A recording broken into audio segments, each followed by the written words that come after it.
Look up. In any modern city, you'll see them. Giants of glass and steel piercing the clouds, reaching heights that would have been impossible just 2 centuries ago. But here's the mystery. How did humanity learn to bend the strongest material on Earth to our will? The answer lies not in boardrooms or blueprints, but in an ancient discovery made in the heart of mountains. Imagine a world without steel. No bridges spanning rivers. No trains connecting continents. No frameworks holding up our homes. Every structure limited to the height of stone and wood could bear. For most of human history, this was our reality. Then came steel, and suddenly the sky was no longer a limit. Steel is more than a material. It's a paradox wrapped in strength. Pure iron is actually quite soft, easily bent and shaped. But add just a tiny amount of carbon, less than 2%, and something magical happens. The atoms rearrange themselves into a lattice so strong it can support towers weighing millions of pounds, yet flexible enough to sway gently in the wind. Tonight, as you drift towards sleep, we'll journey back to the beginning, to a time when our ancestors first discovered fire-hardened Earth. We'll witness the moment humans learned to command temperatures hot enough to melt mountains. We'll see how steel-built empires sparked revolutions and ultimately lifted humanity into the clouds. This is the story of steel. Our story begins over 4,000 years ago in the Anatolian highlands, in what is now Turkey. Ancient people noticed something extraordinary. Certain rocks, when heated in their cooking fires, wept tears of a strange, silvery substance. It was malleable when hot, hard when cool. This was iron, humanity's first encounter with the metal that would change everything. But this early iron was soft, almost useless for tools. It bent easily, dulled quickly. Ancient smiths faced a puzzle: how to make this new metal stronger than the bronze they already knew. The answer came accidentally, through experimentation with different heating methods and mysterious additions to their forges. They were, unknowingly, adding carbon. Around 1800 BCE, somewhere between India and the Middle East, smiths discovered the secret. By heating iron and charcoal, pure carbon, for days, then rapidly cooling it in water, they created something new. The iron absorbed just enough carbon to transform.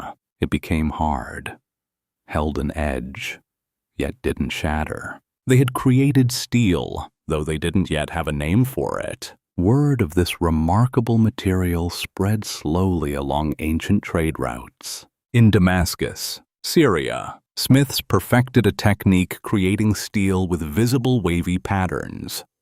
Damascus steel, so sharp it could supposedly slice a falling hair. In India, craftsmen developed woot steel, so pure and strong that European swords would shatter against it in battle. Meanwhile, in China, during the Han Dynasty around 200 BCE, metallurgists made a different discovery. By controlling the temperature precisely and using bellows to increase heat, they learned to fully melt iron ore, something Western smiths wouldn't achieve for another 1,500 years. This allowed them to cast steel into shapes, creating stronger plowshares that revolutionized agriculture. In Japan, sword-making became a spiritual art. Samurai swordsmiths would fold steel over and over, sometimes thousands of times, creating blades with up to 1,000,000 layers. Each fold refined the metal,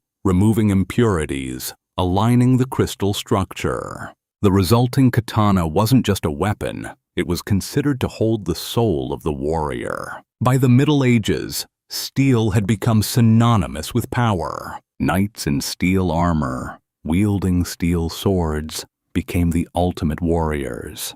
Castles with steel-reinforced gates stood impregnable. Whoever controlled steel production controlled empires. But steel was still rare, expensive, made painstakingly by hand. The world was waiting for a revolution that would make steel abundant. For thousands of years, the process remained essentially unchanged.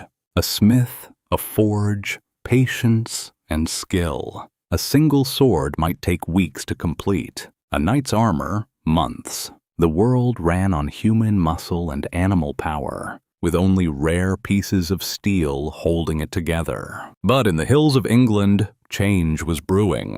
In 1856, an English inventor named Henry Bessemer changed everything. He discovered that blowing air through molten iron burned away impurities in minutes, not days. His converter could produce more steel in a single day than a traditional smith could make in a lifetime.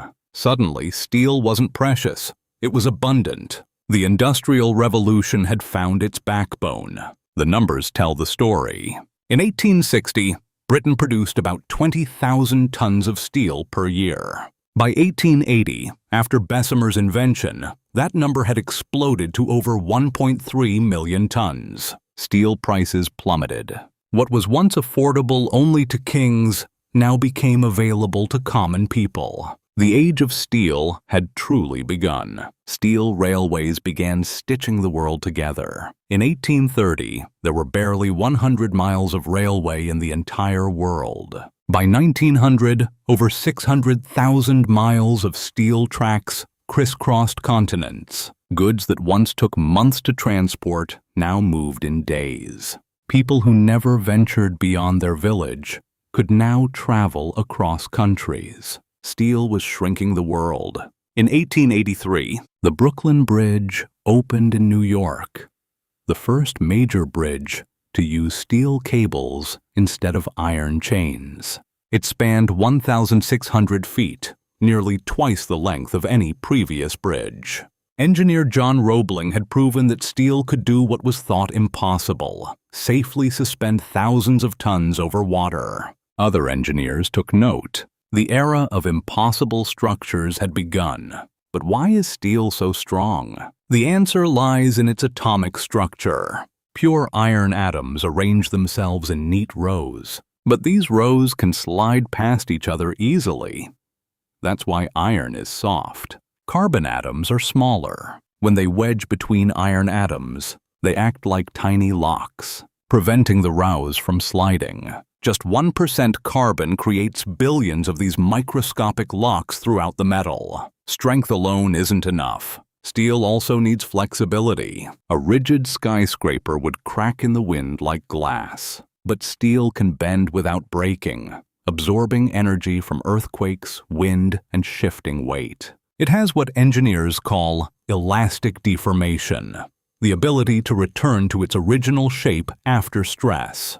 This combination of strength and flexibility makes steel irreplaceable. In 1885, Chicago's home insurance building became the first true skyscraper, rising 10 stories on a steel frame. Before steel, buildings relied on thick stone walls for support. The taller the building, the thicker the base walls needed to be. But steel frames could rise almost limitlessly, with walls hanging like curtains. Within 30 years, buildings reached over 50 stories high. By 1931, the Empire State Building soared 102 stories into the New York sky. Its steel skeleton weighed 60,000 tons, yet was assembled in just over a year, faster than a medieval cathedral took to build. Workers riveted together 60,000 steel beams, piece by piece, creating what was then the tallest structure on Earth. Steel had lifted humanity to heights once reserved for birds. But steel's story isn't only about creation. The same material that built cities also built weapons. Steel battleships, steel tanks, steel aircraft. The 20th century's wars were fought with steel. Millions of tons were forged into instruments of both construction and destruction. This duality reminds us, materials themselves are neutral. It's human choice that determines their legacy. Today's steel is even more sophisticated. We've learned to add precise amounts of chromium for stainless steel that never rusts. Titanium alloys create steel strong enough for spacecraft. Modern electric arc furnaces can recycle old steel endlessly. A steel beam from a demolished building can become part of a new bridge. Steel is one of the most recycled materials on Earth. Steel has woven itself into our language and culture. We speak of people with nerves of steel or iron will. Cities proud of their steel heritage call themselves Steel City.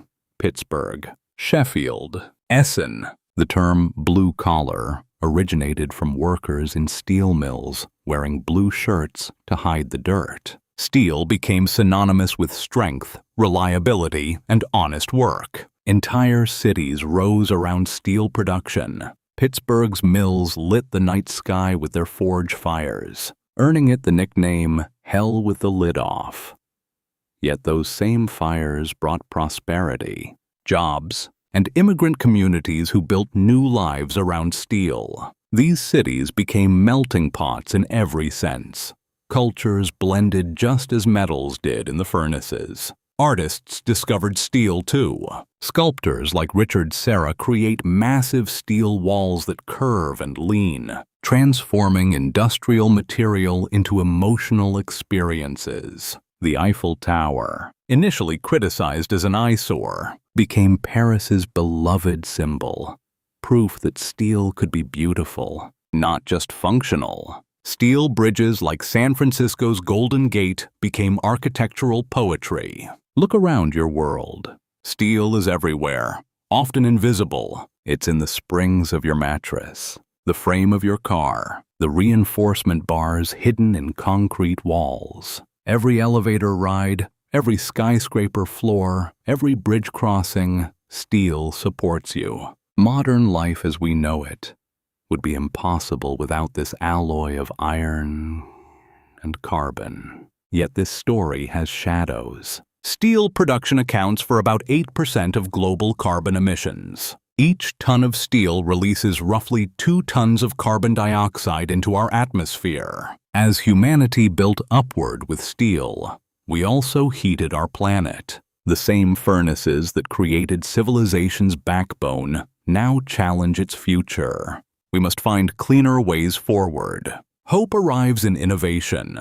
Scientists are developing green steel, using hydrogen instead of coal to reduce iron ore. Sweden's hybrid project produced the world's first fossil fuel-free steel in 2021. If successful globally, this could eliminate millions of tons of emissions. Steel, which helped build the industrial age, might help us transition to a cleaner future. Remember, steel never dies. Unlike plastic or wood, steel can be recycled infinitely without losing quality. The steel in a 1930s car might now be part of a modern skyscraper. A demolished bridge becomes tomorrow's railway. This endless cycle means every piece of steel ever made still exists somewhere, transformed but eternal. We're all living with steel's continuous story. What's next for steel? Perhaps space elevators,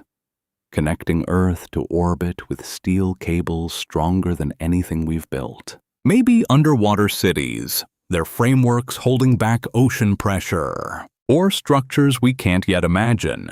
Just as medieval builders couldn't envision skyscrapers, we can't fully predict where steel will take us, but it will support us wherever we go. Steel teaches us about transformation. Raw earth becomes molten metal. Molten metal becomes solid beam.